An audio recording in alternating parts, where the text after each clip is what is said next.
And I literally was going to the condo to pick up the keys from the seller, the agent, when Coach Barry Lamb, my linebacker coach at BYU, called me and said, "Hey, Bronco said you're interested in coaching. We've got a GA spot that we need to fill on the defense. Would you like to come do it?" And I was like, man, I literally just bought a house.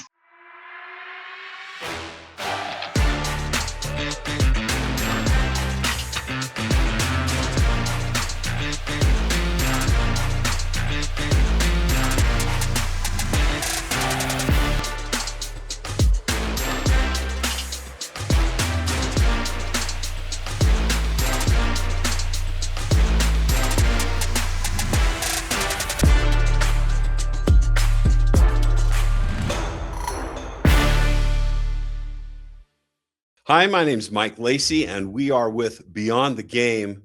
It's good to be with you today. There are some exciting things going on in the very next few days. We're going to talk about it. But first of all, Wednesday, our Lady Cougars basketball team, coached by Lee Cougars, broke the ice. They broke the ice with Texas Tech. Think about it. With our men's teams in football, unfortunately, we lost to Texas Tech twice. In basketball, we took the road trip down there to ranked Texas Tech. Wasn't going to be easy. Was definitely going to be a hard game, and lost. Our Lady Cougars took down number 19 rated or ranked Texas Tech 73-61 at the Marriott Center. Olivia Hamlin scored 20 points, and Delaney Gibb scored 17. Way to go, Lady Cougars. This week is a huge week. We've got Rivalry Week. Tomorrow, we're taping this on Friday. Tomorrow, the University of Utah visits the Marriott Center. And I can't imagine how exciting that will be. The Utes are trying to make a comeback from the struggles that they've had recently. They've been in a lot of games, including the game that they played us only weeks ago in Salt Lake City. That's Rivalry Week. I'm sure the Marriott Center will be full tomorrow. There'll be a lot of energy and enthusiasm. But get this. Number 1 Arizona is coming in on Monday night.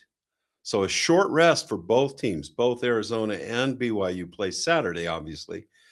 And then we'll have a short rest preparation Monday night. Number 1 and undefeated Arizona comes into the Marriott Center. This will be a real test. We have a phenomenally fun men's basketball team and women's, obviously, basketball team to watch. We have so many talented players and great teamwork, chemistry, working as a work in process. And how will we do against number 1 undefeated Arizona coming into the Marriott Center? This will be, the whole world will be watching. The whole NCAA basketball world will be paying attention to that game. We're, I think, ranked number 13. Arizona is ranked number 1. And then yesterday I spoke with Jake Retzloff, and what I think is a great episode. What a good young man, overcoming a lot of trials, and now, we talked about it yesterday, making lemonade out of lemons. It was fun to hear Jake talk about it, but I struggled. I don't know why in 2024 I forgot, or I struggled with our record. I remembered the loss to Kansas, of course. That was our, game that we should have won, but, that punt that hit one of our players, a fake play that they punted, hit one of our players. They were able to score. They came away with a victory. Of course, we lost to Arizona State, the eventual Big 12 champion, in our game right before the conference championship. And so we tied for first, but Iowa State and Arizona both went to the conference championship game that year. And we were left out. Then we lost, or we won. We beat Colorado in the Alamo Bowl. Very fun game, an exciting game. I think we're making incremental progress, obviously. 12-2 this year, 11-2 in 2024. Our only 2 losses were to top 10 ranked Texas Tech, our conference nemesis, who the young ladies just broke the ice with. So we're excited. Unfortunately, the college football playoff committee this morning announced that they will not be expanding to 16 teams, but indeed will only keep it at 12 teams. Obviously, the Big 12 and the SEC feel like, primarily, I think the SEC, feel like they have a monopoly on talent and teams to make it into the playoffs. They love it when they can push the ACC and or the Big 12 into the position where only one of our teams makes it in, despite the fact that our conference was very strong top to bottom, even relative to those big other Power 4 conferences. So that's what we're up against. I heard Hans Olsen talking about, well, we're going to have to go 11-1, 12-1, or undefeated, and just take away all questions and make it into the playoffs. A lot of people are looking in the Big 12 at BYU, our chances for what we can do, especially when we play Notre Dame in Provo, that, 5th, 6th, 7th week of the year. We're super excited to have Markell Staffieri. Markell was a linebacker for BYU in the Bronco Mendenhall years. He had prodigious success on those wonderful teams that also went, as I recall, 11-2, but won championships and won bowl games. We'll visit with Markell in a moment.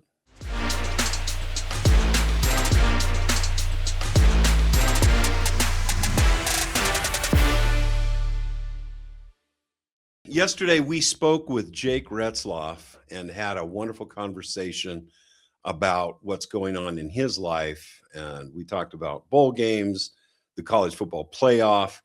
Today, we have one of the stars from Bronco Mendenhall's era, Markell Staffieri. Markell Staffieri played on some teams that had some of the best records, and he was a prodigious linebacker, got tons of tackles and did lots of things. It'll be fun to hear his comparisons of our defense now with what he remembers in Bronco Mendenhall's first years at BYU. Let's bring on Markell Staffieri. Markell. Hey, how's it going? It's going well. First of all, I have to apologize because yesterday you and I were supposed to get on this, and old Mike Lacey was having some technological problems. Sorry about that. Yeah, no worries. That's what happens with tech. It's good to have you here. Yeah, thanks. Thanks for having me. Hey, we ran into each other at the Pop-Tarts Bowl, and it was obvious, and especially after I've read a little bit about you, that you have deep and wide roots connecting you to BYU. I forget what the words were you said when you talked about when you were a youth and how big BYU sports were for you. It's interesting as we sat in the Pop-Tarts Bowl and just by happenstance, we're next to your family. It looked like you had some extended family sitting there at the bowl game. Tell us about your BYU roots, Markell. Yeah, I mean, so my family's all Southern California born except for me. My dad had started a business and moved up to Utah in 1980, and I was born in 1981. And I was born at home, not in a hospital, just about a mile and a half from LaVell Edwards Stadium. Wow. And as you know, the baseball complex is right across the street from LaVell Edwards. And my dad, was an All-American shortstop at BYU. And we knew that growing up. I'd seen his rings in his office from their WAC championships and different accolades that he had from BYU. And when he came up here, he went back as a graduate assistant and helped on the baseball team for a few years. And so we would always ride our bikes from the house down to the baseball stadium all during the baseball season and be the bat boys, just sit in the dugouts with the players. I remember sitting next to pitchers, learning how to keep a scorebook for a baseball game, and man, we've got lots of funny stories there, but basically we just grew up, at the baseball field with BYU, going to tailgates at the Lavelle Edwards Stadium with all of our neighbors, the Roberts, the Jacksons, the Siemens. Never missed a game, went to all the Holiday Bowls in San Diego through that period of time. So yeah, it was just deeply embedded in me that we were Cougar fans from the start. Which Roberts family are you talking about? The basketball playing family, or okay?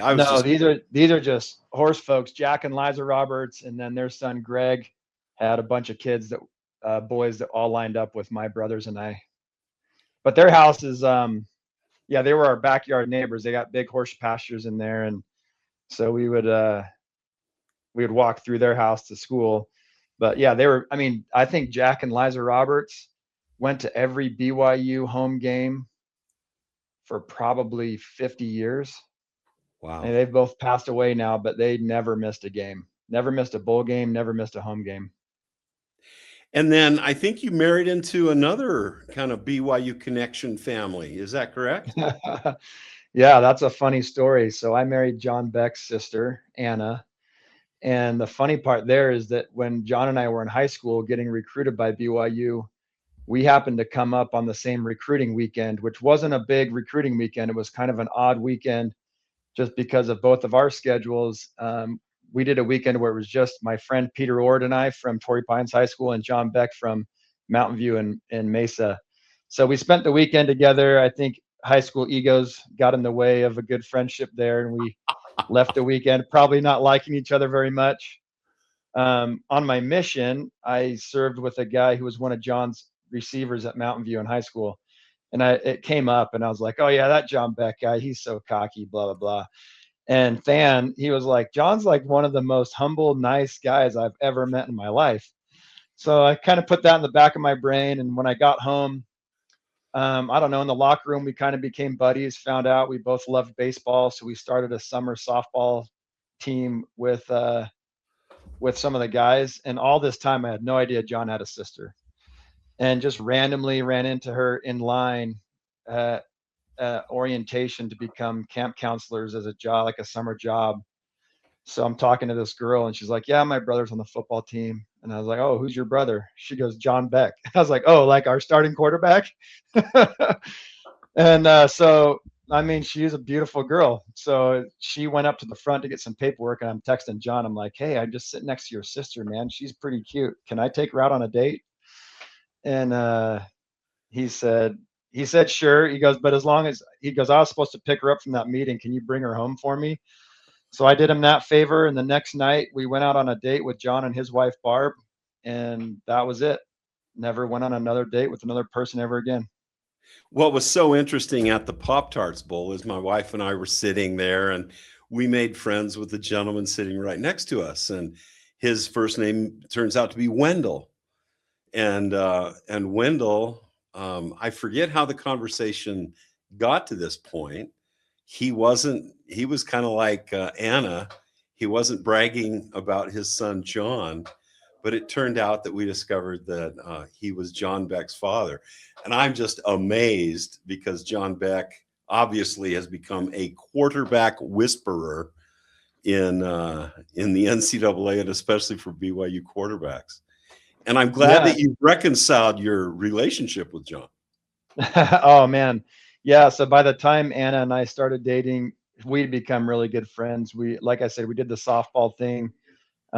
We would also go down to Scipio and hunt coyotes every morning. Not every morning, but a lot of mornings during the week before practice would start. So we'd wake up early. John would pick me up in his old beat up F-150. We'd drive down, hunt coyotes, come eat a breakfast burrito at Beto's, and just in time to get into lifting or meetings in the afternoon. So we had a good relationship before we became brother-in-laws. Just a little bit curious. You guys from Southern California usually have the reputation of long blonde hair, surfing, and, being a little bit more city type. What are you two guys out being country? I saw, we're going to come up with it later, but I saw one of the things you loved, at least what you said when BYU was interviewing you, was you love country music. So tell me, how does the country come out of you guys from Southern California? So I was born in the wrong place. I shouldn't say, I should say I was raised in the wrong place. I was born right where I needed to be. I was born in Provo in the mountains next to the Roberts with all their horses. Like, we moved back to California when I was 7, and all my family that was born in Southern California, they're all beach first people, surfers. I grew up surfing with my brothers. They're way better than me because I was always playing football in the summer. But I don't know. It's always been in me to be a Western mountain guy. My lifelong dream was to have my own horses, just become a cowboy, which is actually why we moved up here 3 years ago, to get horse property in Alpine, get some horses, which is actually going back to John, realizing that was one of John's dreams his whole life too, is to have horses. So John's got horses in California. I've got horses up here. It took us, 43 years to get to our dream, but we're living it now. Markell, I also saw one of your dreams back then was to coach football. And I don't know if you're still coaching football with youth, but now I saw that you're working for Rovin Capital. So tell us what the contrast is, your dream of coaching football and now what you're doing in the financial world. This is interesting and definitely relevant to BYU today. So a short answer, I do still coach. I just finished, I coached the 8th and 9th grade teams in the Lone Peak High School or Lone Peak Youth Program. I was the head coach and defensive coordinator for those teams the last 2 years. But honestly, I talked to Bronco all the time while I was playing about how I wanted to get into coaching. And Bronco always said the first thing I do when I interview a new coach is try and convince them not to come into this industry, because it's all, just all the stuff that's tied into it. It strains the family and all that. So when I finished football, I went back to San Diego, begged my dad for a job, got one, worked for him for a few months, and probably more like 7 or 8 months. And we, it was just the end of the summer in 2009. And Anna and I had just put a down payment on a condo. And I literally was going to the condo to pick up the keys from the seller, the agent, when Coach Barry Lamb, my linebacker coach at BYU, called me and said, "Hey, Bronco said you're interested in coaching. We've got a GA spot that we need to fill on the defense. Would you like to come do it?" And I was like, "Man, I literally just bought a house. Like, I don't know how to undo this. I've never done this before." And I said, I don't think I can do it right now. And then the next phone call they made was to Kelly Poppinga to come be the GA for the linebackers. And as we know, his path went into coaching, and he's now the defensive coordinator. And so I love it. He's my best friend. And it's kind of fun to watch maybe what my life would have been like had I gone down that route. And hopefully someday I'll get back into football and get into coaching and doing more around it at a full-time pace again, because I really love it and miss it. Markell, there are so many parallels that you bring up. Your height and weight, 6'3", 2 something, 220, 30, back in your BYU years. You were a linebacker. I love that you said, what was it? They asked you something about football, and you said, "I could also play tight end. I've got hands." And it's prototypical of a linebacker: tall, rangy, speed, athletic, strong. Why didn't you play any tight end? Oh man. I mean, I don't know if you've heard these guys, Johnny Harleen, Dennis Pitta, Dan Coates. I mean, I would have loved to play tight end. But we had some great ones when I played, and I think the opportunities were just on the defense. But I will still maintain that I have great hands, even to this day. I think I'd catch just about any ball thrown within reach of me. But yeah, and I don't even know. When Dennis came in, even Johnny, tight ends are even taller than linebackers now. Those guys are like 6'5" these days. And Dennis was kind of the first one in our mold of a super tall, fast, athletic tight end. But yeah, I just think I saw those guys and knew I could compete better at linebacker with my size and strengths over there. I met your father, Mike. I forget your mom's name, but they were on a trip with Maryland, us. yeah. Maryland. They were on a trip with us. Lavelle Edwards had I don't know, he was sponsoring a golf trip to Ireland and Scotland back in the 1990s. And we met Mike. I remember he was a famous baseball player, All-American. Then I saw that he even played for Cincinnati Reds for a while. But what a great family you come from. What position did you play in baseball, Markell? Oh, great question. I played outfield all growing up. I think I didn't have the focus to play in the infield, I think is what my coaches would say. But my dad always kept training me as a shortstop. If you can play shortstop, you can play anything. Played a little bit of shortstop in junior high, and then got into high school and they moved me to third base. Huh. And then another BYU connection. So you had a good arm. Good arm. Love the hot corner. Liked the quick reactions over there. And then when I got into my junior year, we had an all-conference third baseman, so that was going to be really hard to play on varsity with him. But the San Diego Padres, had just signed a BYU alum, Wally Joyner, who my dad coached and who played first base. And my dad's like, hey, you should just have Wally teach you how to play first base and move over there. So my junior year in high school, Wally was great. He taught me the ropes at first base, gave me a first baseman's glove. And I played first base my junior year and then went back to third base my senior year. Wally Joyner. I mean, one of the famous guys from an era ago, a BYU grad. Yeah. And I stayed and I blew out my knee my senior year in football. So I stayed and got a master's degree in accounting. And I fell in love with our baseball team. And so I started going to the games, and my father was a professional baseball player, and I played a lot of baseball. I was an outfielder like you. I don't know if it was focus or just my hands, but I preferred to run, catch balls, and fire it into the infield. But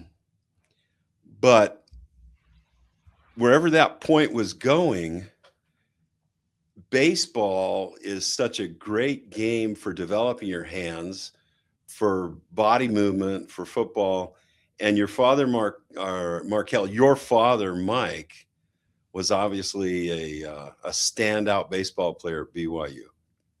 Yeah. And that's, sorry to cut you off, but I was going to say, that's what I tell the youth today that I coach. I mean, I think, just a little soapbox for a minute, I think it's an absolute travesty. And so many Hall of Fame athletes say the same thing, that parents have their kids play one sport from like age 7 on year round and never develop anything else. Because, man, you talk about being an outfielder in baseball totally translates to being a wide receiver or a secondary player in football.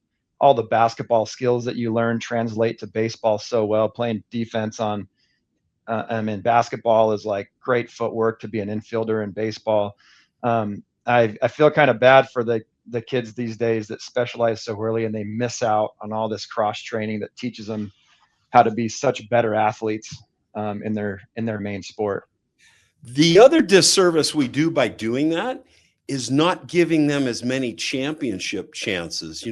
When you're playing 3 or 4 sports during the year, you feel the challenge of the competition, of making it, and the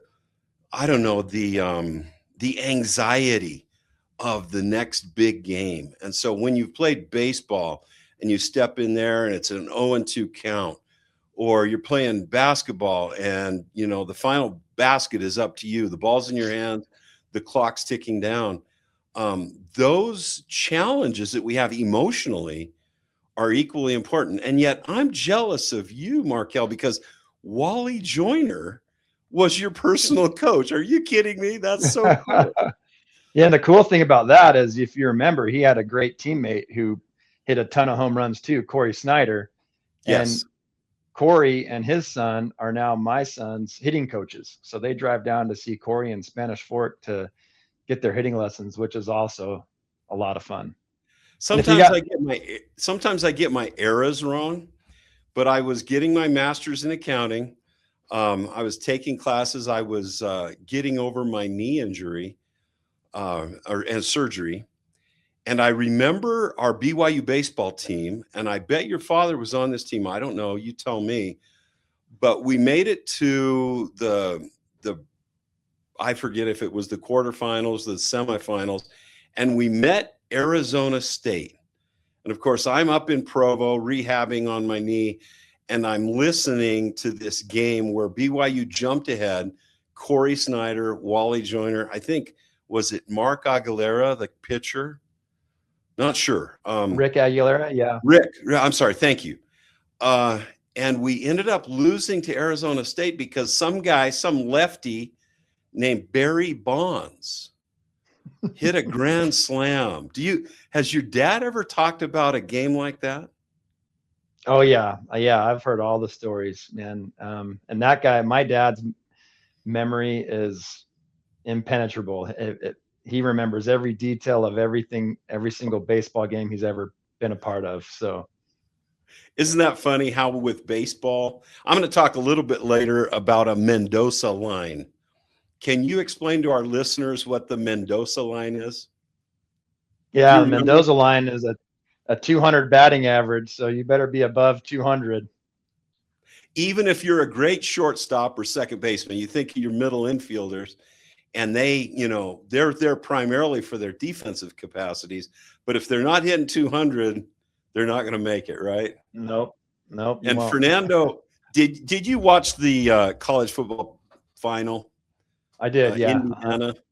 Yeah. And I don't know, maybe I'll leave this out of the C block because there was a time where Fernando Mendoza looked like he became Bear Bachmeier.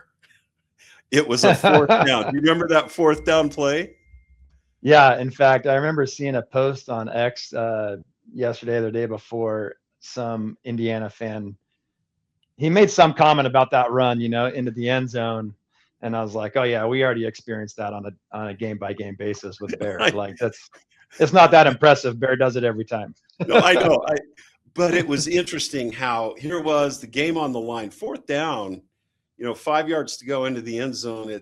The defense really tightens up. It's tough to score typically, when you're that close. That was a gutsy call and a gutsy play. And yes, you're right. We see that regularly. I'm going to propose another Mendoza line, but it'll be but let's get back on Markell Staffieri. I love you were a feature in the BYU athletics. You played linebacker from 2004 to 2007. Did I read that your teams, you had 2 11-2 seasons? Yeah, my junior and senior year. Yeah, both. Last team to win a conference championship. I think about that. It's been too long, I'll tell you that much. That's not a stat I'm proud of as a fan. No, and yet I remember your team, and I remember the conference championship. And Bronco, I'm really intrigued. We had some 11-2 seasons, 11-1 and 11-2 when I was playing with Jim McMahon and Mark Wilson and Steve Young. And it's interesting that you brought up your first impression of John. Oh, he's got an ego, blah, blah, blah.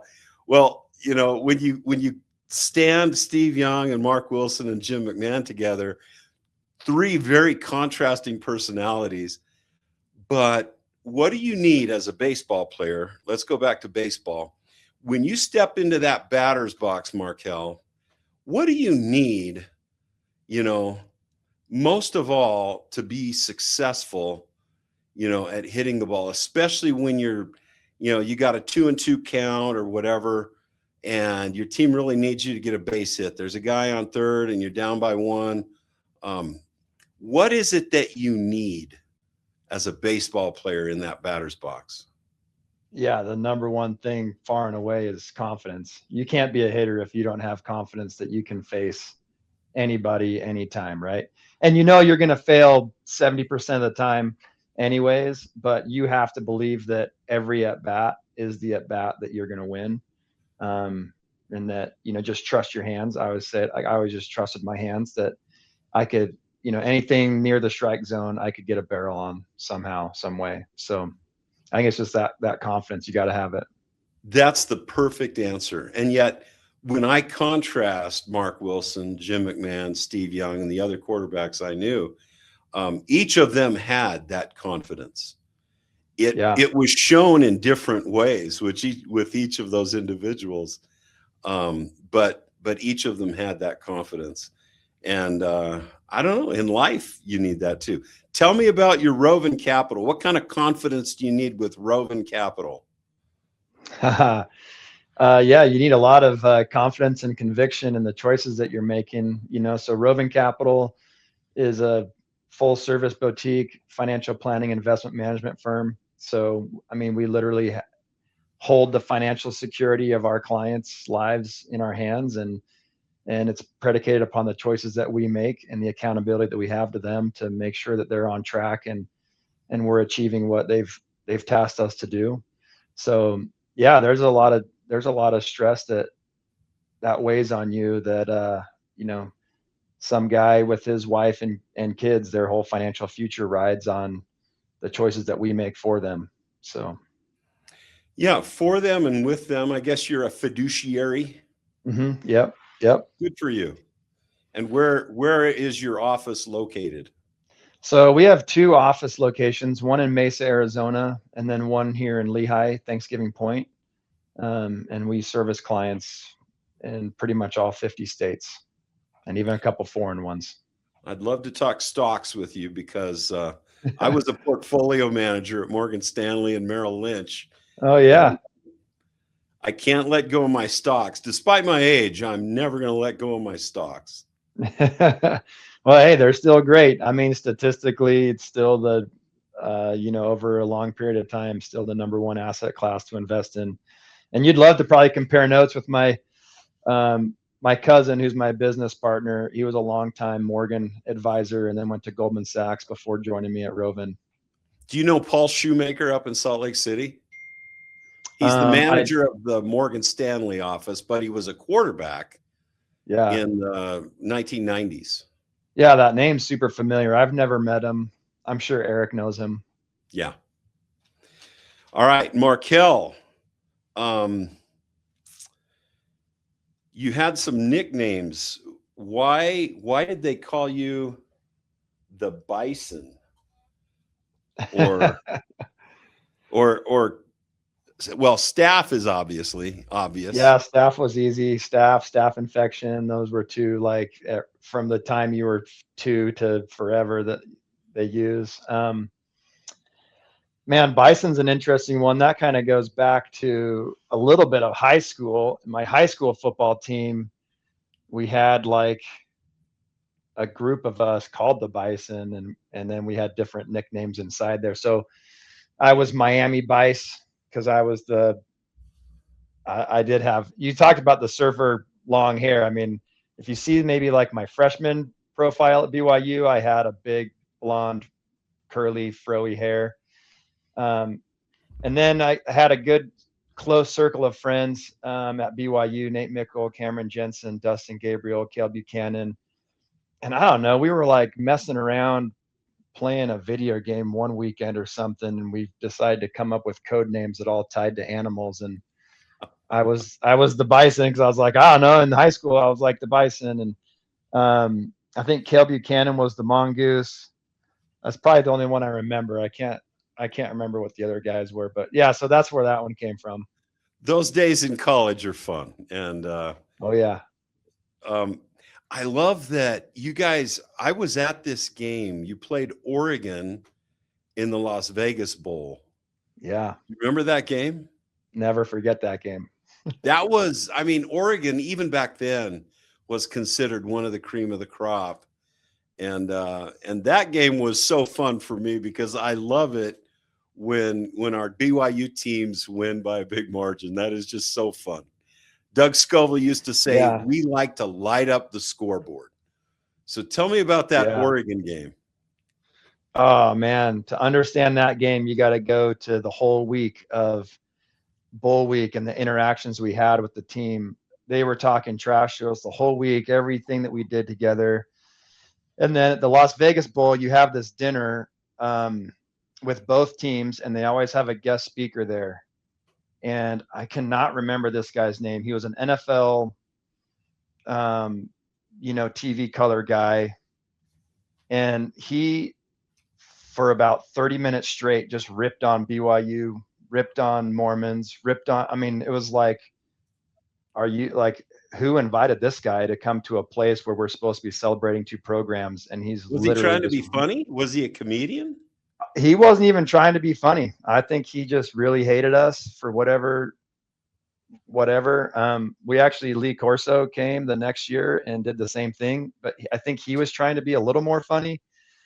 But we literally almost got up and just walked out on this guy in his speech.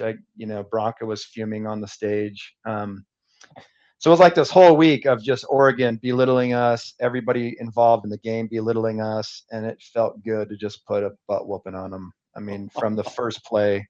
So I will say, though, the first play we did get a little lucky on. So we sacked the quarterback on the first play. They ran a flea flicker. Coach Croton was the offensive coordinator, and there was some fun blood between Bronco as the D coordinator and Coach Croton as the offensive coordinator for Oregon that game. But they actually had a guy wide open for a touchdown, had the quarterback had time to throw it. Wow. But Cameron Jensen sacked him on the first play of the game, and that was it. And those guys never stopped talking trash to us the entire game. We were beating them. I think the final score was 38-8. Yeah. But they scored like their touchdown in junk time, like it didn't matter. So we're winning 38-0 in the fourth quarter, and they're still just talking trash about how pathetic we are and what a weak conference the Mountain West, just all this stuff. And we're like, do you guys ever shut up? Like, we're whooping your butts. Like, what are you talking about? And even after the game, their coach gave us no respect, didn't say that we played a good game. He just said, that we got lucky and all this stuff. And everything about him, I've never not hated Oregon since that week. I root against Oregon every chance I get. I probably hate Oregon as much as I hate Utah. I have a theory, hypothesis, I guess, that when Utah went to the Pac-12, Oregon, USC, Utah all loved the Polynesian pipeline and the fact that, well, the LDS culture has families and kids and people who play sports. And so I don't think they wanted BYU because we kind of had the inside route on athletic LDS kids in California and Utah and the Mountain West area, Arizona, Idaho.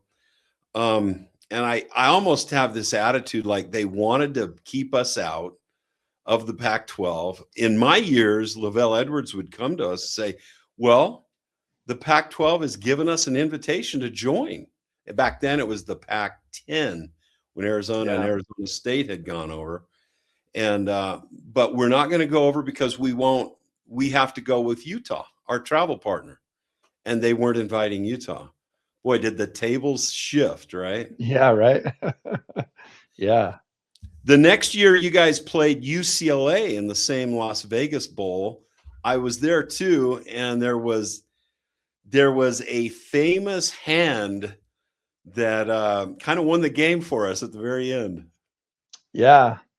Oh man, that was a great one. That was a fun one because it was a rematch. We went to the Rose Bowl our second game of the year and lost to UCLA. So it was fun to rematch. And gosh, they had an amazing kicker. Was it Kai Forbath? I think it was his name. I remember Bronco telling us, he told us at halftime, like, keep playing hard. Field goals aren't going to win the game for them. And lo and behold, they came down to an opportunity. That's all they did in the second half was kick field goals to claw their way back. And we're like, holy cow, maybe field goals can win. And then we have that opportunity at the end to block the field goal and seal the game. And that was unbelievable. To have that be the last play of my college football career. Wow. Was awesome. And as a fan, that was a wonderful play. The last play of my football career was Clay Brown catching the pass from Jim McMahon, the Hail Mary against SMU. That's awesome. we have such memories and such life experiences. And going to life experiences, Bronco Mendenhall brought in a defense that was so unique. And I have a theory on it, but what's your attitude about Bronco Mendenhall, what he brought to BYU as far as defense, and then how Kelly Poppinga maybe has generated the same or maybe his style of that type of defense? What are your thoughts? I love that you're best friends. Yeah, I'll probably break that into three segments. The 3-3-5 was stupid for us to run at BYU because we didn't have the guys. If we had the secondary, and this is not to knock my teammates because we played in the great system, and I wouldn't trade those guys for anything. Ben Criddle, Caleb Buchanan, Dustin Gabriel, Quinn Gooch. But I think even they would tell you that we didn't have across the board, and especially at the linebacker spot, the way we were built, the skill set to play man-to-man on an island, zero coverage defense that 3-3-5 requires. So I think where we started having a lot of great success was when we went to the 3-4, but kept the same kind of blitz mentality. I mean, the reality is, like, people talk about, ask me all the time, like, what's the difference between defenses? And you go, look, the reality is you have to have so many guys in coverage, you have to have so many guys rushing, and you have to have gap responsibility on the run. So whether you play a 3-3-5, 4-3, 3-4, like, the base concept is all the same in terms of, at the end of the day, you have 11 guys that have to fit into 11 spots. And it's just what type of guy you have there, and then how do they get to those spots, right? But I think when we went to the 3-4, we had a incredible depth and talent at the linebacker spot. So to put another guy from that group on the field was huge. And then I loved playing inside that 3-4 defense. I loved the knowledge that Bronco gave me of the game of football and defense and the concepts. You talk about confidence. I think every one of us would tell you that when he would call a play, when that signal would come in from the sideline, we would play that play with 100% confidence that he just dialed up a winner against whatever the offense was going to throw. He knew what was coming all the time. He knew how to put us in positions to win. And so from that standpoint, I loved his defense. To go the third point, then now with Kelly, is my first conversation with him when he got the job. As I asked him kind of, what did I say? I can't remember what I asked. I remember his response was, if we could just play defense like we did in 2007, we'll have a great year next year. So then I was like, so are you going to, like, run it back to what we were doing? And he said, I think you'll see us move forward with the defense that Jay has been running, but with a little bit of the how we did it from 2007. So again, the concept's kind of the same, but maybe how we get to those spots, I think you might see a little throwback if you've got a keen eye for what we did back then and the difference between this year and last year. I played linebacker 2 years during my career, and then fullback and line and tight end. Fred Whittingham was our defensive coach. And back then, defenses were more traditional. We ran a 4-3. I was usually a Will linebacker, played some Sam, weak side, strong side, Will, Sam. And we had really strong defenses. We had great players. Our offense was scoring so fast and so often that our defense was playing a game and a half of plays in every game when you compared our stats. So per play, we had some really strong defenses, some guys that did really well in the NFL. But I'd like you to contrast, not necessarily the 4-3, but Jay Hill's defense, in your opinion, versus Broncos. What are one or two of the main differences that you might see? Because to me, they look very apparent. You're trying to disrupt, you're trying to confuse, and you're coming from all different angles. And sometimes you're even dropping a D end into linebacker coverage responsibilities. What are the main differences between those? What we might see from Kelly, who's been influenced by Bronco, and by Jay? Yeah, I mean, I think that's just it, kind of what Kelly was relating to me. I don't know that you're going to see, I don't think that for sure, like an untrained eye would see much difference because Okay. again, they are both they're pressure defenses, right? It's not, I would say like Utah brings pressure almost all the time. Yes. BYU, Jay Hill, Bronco, they bring kind of like what I would call like strategic pressure, right? They're going to play a lot of coverage. They're going to try and be gap sound and then dial in the pressures at the right times when they feel like they need it in a big situation. I think that'll kind of stay the same. One thing I like about, and this is kind of defense evolution as a whole, with Bronco, when we played, he was adamant that our blitzes hit the line of scrimmage on the snap all the time. Like if you delayed at all, he'd yell at you that it messed up the whole thing and you're not putting the pressure on right. One thing I love in the evolution of defense now is the effectiveness of more of a delayed blitz or a sugar rush or what's the other term? I can't think of it, but just kind of that, not even showing the pressure at the snap, but about a second after the snap, having it come in. And I think that's super effective. So we could never do that back in the day, but I think it's an effective change up to modern defense. Well, Markell, those were some awesome defenses that you and your teammates ran.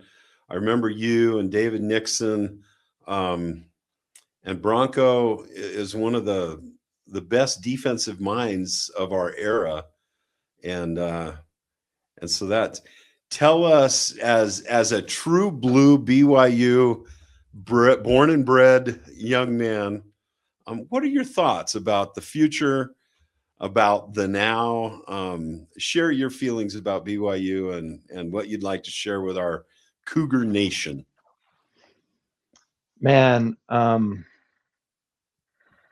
don't know why that question evokes so much emotion in me, but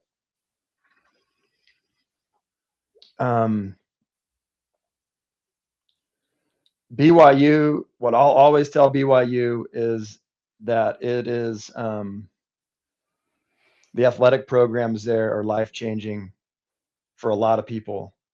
And one of the probably the best statistic that I'm most proud of being a part of when I was at BYU was that every single year one of my teammates was baptized and came to Christ. And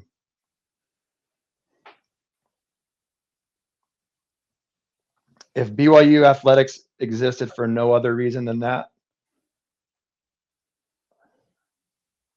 that'd be enough for me. So I love the fact that Kalani brings that culture in, that family first culture. I love that we continue to have guys that come in like a Jake Retzloff, who's not LDS, who can come in and be influenced and impacted by what BYU is as an institution, as an environment, as a campus, and especially as a football program. And I've got, there's obviously, like I said, there's guys that got baptized and joined the church that were my teammates, but there's dozens more that I would have put them on like this path to maybe personal destruction, after college, just because of their college lifestyle and habits. And I look at them, I reconnect with them down the road 5-10 years after we play, and I find out, who they are as men and fathers and husbands. And they all say, it's because of the people that you're around when you're in Provo.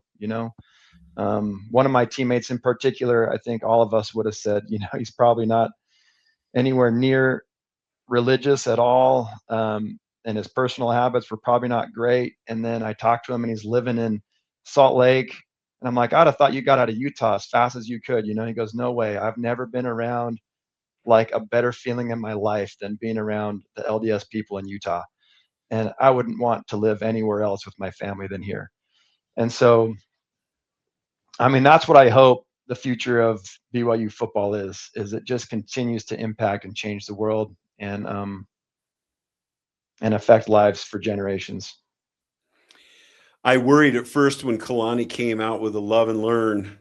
I thought sometimes our defenses were expressing a little too much love and not enough defense, but it's amazing to me, and a guy like Jake Retzloff, where's his religion?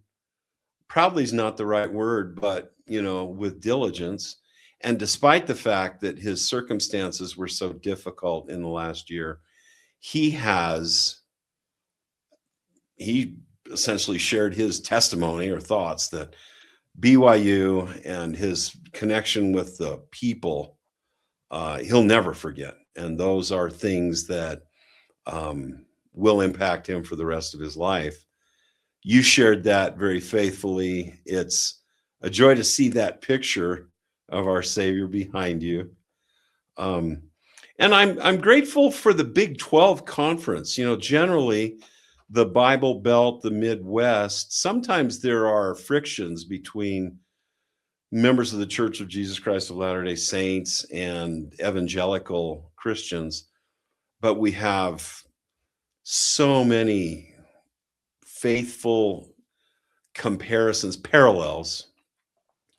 I love the fact that we're playing with people and against programs and organizations that are more like ours and have faith as part of their lives.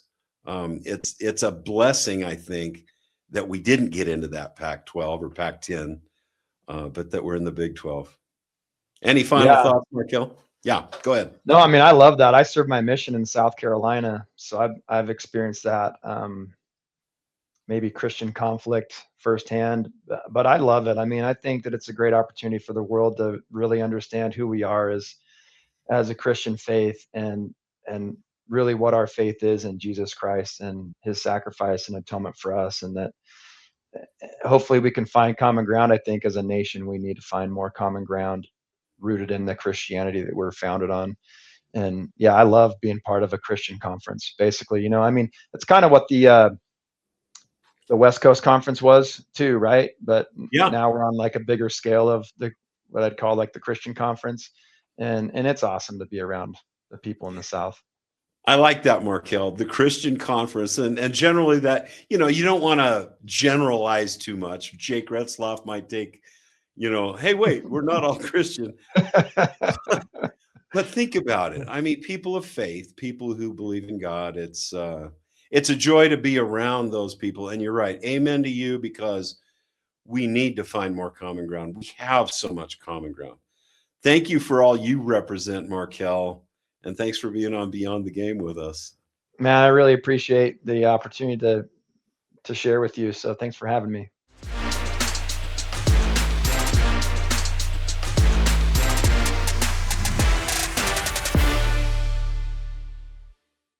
What a joy to visit with Markell Staffieri. I neglected to say one of the things that maybe is most impressive about that young guy. He is young relative to me now. I know that he's older than our current players, but he was academic All-American each of his 4 years at BYU. So young guy who has accomplished much, from a family of BYU fans, depth and width, and that's really fun. We talked about progress of our football team, step by step, incremental. I confess that I'd forgotten that ASU loss 2 years ago, or the season before this, last season. And back then, the slogan was love and learn. And sometimes I worried, like, are we really playing football? But it's obvious. And I was totally wrong. I love how Coach Kalani Sitake has brought in slogans that infer faith, that infer effort, that infer Christ-like attitudes. And that's one of the things that I love that Markell talked about, that we're sharing the fields, we're sharing the stadiums with people that are more similar to us than they are, or we are different. But back to the slogans on BYU. The first year, or 2 years ago, it was love and learn. This past year, it was humble and hungry, and we made incremental progress. We didn't have a Kansas game. Sure, we had to come from behind sometimes, but we did so successfully. Humble and hungry, to me, that implies that we're hungry to keep climbing. And that's what Keanu Tanuvasa a year ago said. We're at this point on the mountain, and we want to get here. So we're humble and hungry. So my question, let's try. I don't want to poison the well, because I love how our team comes up with these slogans. But what's next? Is it our turn? We're getting over the hump. Stand and be counted. Believe and do. I like one here. Lift and reach. This team is losing some of its senior starters, but we have this strong group of, sophomores and juniors that have made their way into the system offensively and defensively. Lift the guys that are just coming up, these new freshmen and new transfers that are coming in, and then reach for the stars. We're going to have to do that with this 12-team playoff, and it being a little bit, not just a little bit, significantly slighted against the ACC and the Big 12. We're going to have to really show well. The college football playoff. This I brought up with Markell about what I'm going to consider a Mendoza line. And Fernando Mendoza, known for being a great passer, I didn't see that many of his great runs this year. But when the game count came down, it was 4th down and about 5 yards to go. If they gave up the ball there, they could easily tie the game or lose it on a touchdown. And Miami was playing well. There were 2 critical plays. One that you'll think of is that blocked punt that Indiana scored on. Obviously, that became one of the, if not the critical play. But then that 4th down play where Indiana chose, instead of kicking a field goal and being ahead by 6, they chose to run a play and go for the touchdown, which they did.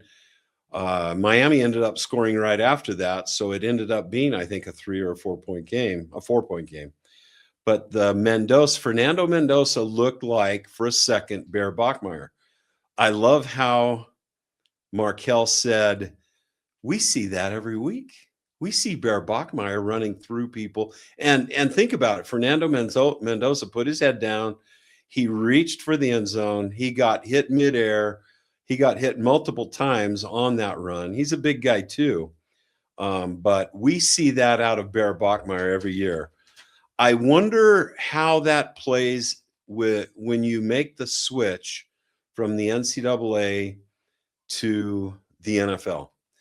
I know that in our day, guys like Steve Young, they were asking him, hey, slow down. We don't want you to get out of the pocket. Steve could have made a first down probably every time he broke out of the pocket. But it'll be interesting to hear from Steve Young what's your opinion on running quarterbacks in the NCAA?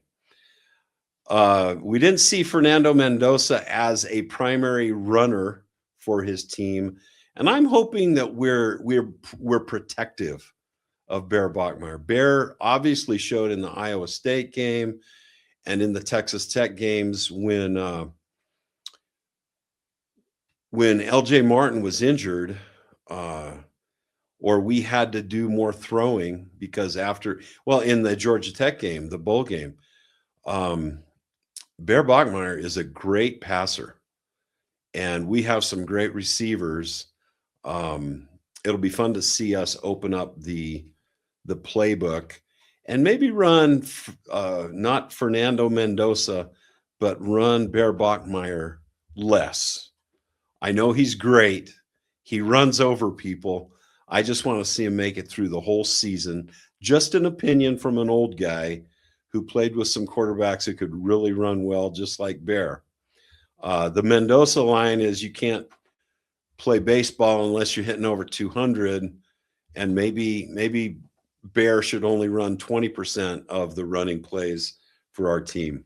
That's just my interpretation. I'm probably totally wrong because I love to see Bear Bachmeier put his head down, dragging people into the end zone like he did against Utah. People, we'll end this now. Thank you for being with us on Beyond the Game. This week, Utah tomorrow is at the Marriott Center, and then number 1 Arizona comes to BYU in maybe the biggest matchup of this weekend, or even maybe this year. Let's see. Let's go Cougars. Let's go enjoy some more victory. Thank you for being with us at Beyond the Game.